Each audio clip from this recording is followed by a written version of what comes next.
This is the first year that I've not formally taught in a classroom. And, and that I gave up or left whatever was my vocation as a teacher and scholar. So it's not really, it wasn't an easy decision. It wasn't something that I had intended to do or planned to do. People who taught me in my undergraduate are still working professors, and here I am, having left the profession. And then you were talking about what are the chances of, getting jobs after a PhD. It's kind of baffling to know that you've done all that and you have all those qualifications, and and there is no market for your skills, and no one wants you. It's kind of a humbling experience.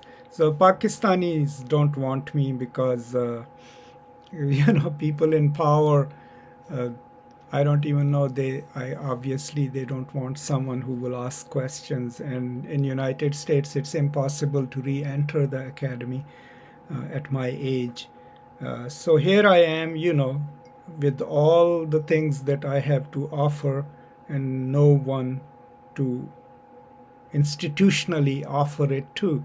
So opportunities like this, they're kind of, I really enjoy them because they give me a chance to interact with people like you and to do what I know I do, what I'm good at, is sharing ideas and thoughts with scholars and professors.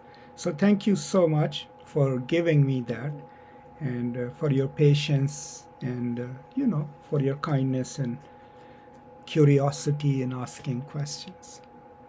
And as I said yesterday, I'm here, I'm available, I will make myself available if you ever need me to talk to your students, to share my ideas and expertise with your students.